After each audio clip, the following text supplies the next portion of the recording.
عالی مرتبت سامعین و ناظرین، السلام علیکم ورحمۃ اللہ وبرکاتہ۔ اللہ کے پیارے محبوب صلی اللہ علیہ وآلہ وسلم اس حدیث کو اپنے رب سے روایت کرتے ہیں۔ حدیث قدسی ہے، ان اللہ کتب الحسنات والسیئات، بے شک اللہ تعالیٰ نے حسنات کو بھی اور سیئات کو بھی، نیکیوں کو بھی اور گناہوں کو بھی لکھ لیا ہے۔ ثم بین ذالک، وہ جو بیان ارشاد فرمایا گیا اس کی تفصیل یہ ہے، فمن ہم بحسنۃ فلم یعملھا کتبہ اللہ لہ عندہ حسنۃ کاملہ، جس نے کسی نیکی کا ارادہ کیا، جس کا کرنا پختہ عزم کے ساتھ، ارادے کے ساتھ طے کیا تھا، کسی وجہ سے نہیں کر پایا، تو ایک کامل نیکی اللہ کے ہاں لکھ دی جاتی ہے۔ فَإِنْ هُوَ ہَمَّ بِهَا وَعَمِلَهَا كَتَبَهَا اللَّهُ لَهُ عِنْدَهُ عَشْرَ حَسَنَاتٍ إِلَى 700 ضِعْف إِلَى أَضْعَافٍ كَثِيرَةٍ،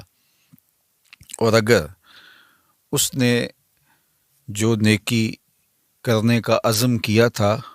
وہ نیکی کر لی، تو اللہ جل شانہ اس کو اپنے ہاں 10 گنا سے لے کے 700 گنا تک لکھ لیتا ہے۔ اس کی طرف سے اتنی نیکیاں اللہ جل شانہ کے ہاں تحریر کر لی جاتی ہیں، حتیٰ کہ فرمایا الی اضعاف کثیرہ، 700 گنا سے بھی زیادہ اللہ جل شانہ اس نیکی کا اجر نیکی کرنے والے کو عطا فرماتا ہے۔ اور پھر ارشاد فرمایا ومن ہم بسیئۃ، جس نے کسی گناہ کرنے کا ارادہ کیا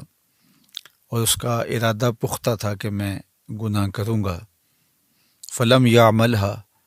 لیکن اس نے گناہ نہیں کیا، کتبہ اللہ لہ عندہ حسنۃ کاملہ، تو کامل نیکی کا ثواب اس کے نامہ اعمال میں درج کر دیا جاتا ہے۔ یہ اس صورت میں ہے کہ جب اس نے گناہ ترک کیا اللہ سے ڈرتے ہوئے۔ اگر تو ایسا ہے کہ وہ کوئی گناہ کرنے جا رہا تھا لیکن آگے سے کوئی اور عارضہ لاحق ہو گیا اور وہ نہیں کر پایا، اس صورت کے اندر نہ نیکی لکھی جاتی ہے نہ گناہ لکھا جاتا ہے۔ لیکن اگر اللہ سے ڈرتے ہوئے اس کو خیال آ گیا، ارادہ پختہ تھا یہ گناہ کروں گا، لیکن اس نے گناہ نہیں کیا، تو اللہ جل شانہ ایک کامل نیکی اس کے نامہ اعمال میں درج کر دیتا ہے۔ فَإِنْ هُوَ ہَمَّ بِهَا فَعَمِلَهَا، اور اگر اس نے کسی گناہ کرنے کا عزم مصمم کیا تھا، ارادہ کیا تھا، اور اس نے پھر وہ گناہ کر بھی لیا، کتبہ اللہ لہ سیئۃ واحدہ، تو اللہ تعالیٰ جل شانہ اس کے نامہ اعمال کے اندر ایک گناہ کے طور پہ اس کو درج فرماتا ہے۔ یعنی خلاصہ کلام کیا کہ اگر کسی شخص نے نیکی کا پختہ ارادہ کیا اور وہ کر نہیں پایا، تو اللہ جل شانہ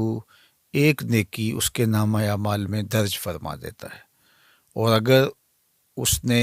عمل بھی کیا تو 10 نیکیاں، 700 نیکیاں یا اس سے بھی زائد اللہ تعالیٰ اس کو عطا فرماتا ہے۔ اور اگر اس نے گناہ کا ارادہ کیا لیکن وہ گناہ نہیں کر پایا، تو اس کی 2 صورتیں ہیں۔ گناہ نہ کرنے کا سبب اللہ کا ڈر تھا،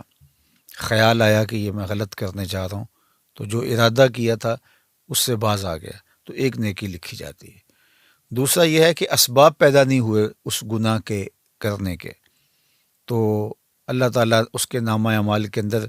پھر بھی گناہ نہیں لکھتا، اس کی نیت سے نہ گناہ لکھا گیا نہ نیکی لکھی گئی۔ اور ایک صورت یہ ہے کہ اس نے جو ارادہ کیا اس پر اس نے عمل بھی کیا، تو پھر نامہ اعمال کے اندر اللہ جل شانہ ایک ہی گناہ درج کرتا ہے۔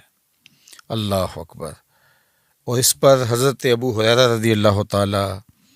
عنہ سے ایک روایت مروی ہے، وہ سماعت کر لیجیے، اور وہ بھی صحیح بخاری میں ہے۔ جو میں نے روایت آپ کے سامنے رکھی یہ بخاری میں بھی ہے، مسلم شریف میں ہے، اور یہ صحیح بخاری میں حضرت ابو ہریرہ رضی اللہ تعالیٰ عنہ روایت کرتے ہیں، اور یہ حدیث بھی حدیث قدسی ہے، اور امام بخاری نے اس کو اپنی سند کے ساتھ روایت کیا ہے کہ اللہ جل شانہ ارشاد فرماتا ہے اذا اراد عبدی، جب میرا بندہ ارادہ کرتا ہے ان یعمل سیئۃ، کہ وہ گناہ کرے، فلا تکتبوها علیہ، تو اس کے نامہ اعمال میں اس کو درج نہ کرو، حتی یعملہا، یہاں تک کہ وہ گناہ کر گزرے۔ فإن عملہا فاکتبوها بمثلہا،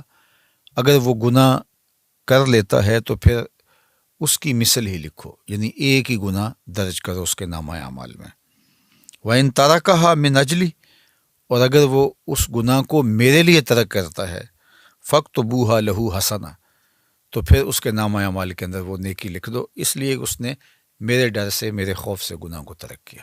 یہ اللہ جل شانہ کی کرم نوازی ہے اپنے بندوں پر کہ نیکی کی نیت کرنے سے ایک نیکی لکھ دی گئی، کی تو 10 سے لے کر 700 گنا تک، بلکہ اس سے بھی زیادہ عطا کی گئی، اور گناہ کا ارادہ کرنے سے نامہ اعمال میں گناہ نہیں لکھا گیا، اور اگر اس نے اللہ کے ڈر سے اس گناہ کو چھوڑا ہے تو اس چھوڑنے پر بھی اس کو اللہ تعالیٰ نیکی عطا فرماتا ہے۔ تو یہ اللہ تعالیٰ جل شانہ کی کرم نوازیاں ہیں جو اپنے بندوں کو نصیب فرماتا ہے۔ اور آپ اس کو یوں بھی کہہ سکتے ہیں کہ جب وہ گناہ کی سزا عطا کرتا ہے تو اس وقت ضابطۂ عدل کے مطابق کہ ایک کیا ہے تو ایک ہی اس کے نامہ اعمال میں لکھا جائے گا اور ایک ہی اس کو سزا ملے گی، اور جب وہ کسی نیک عمل کی جزا دیتا ہے تو وہ عدل کے ضابطوں کے مطابق نہیں، فضل کے ضابطے کے مطابق، کہ ایک کو 10 سے لے کے 700 گنا تک عطا فرماتا ہے۔ تو یہ اللہ کی رحمتوں کے برستے ہوئے رنگ ہیں، اور ہمیں ماہ صیام میں بھرپور نیکیاں کرنی چاہیے، اور نیکی کا عزم مصمم بھی نامہ اعمال میں نیکی کے درج ہونے کا سبب بنے گا،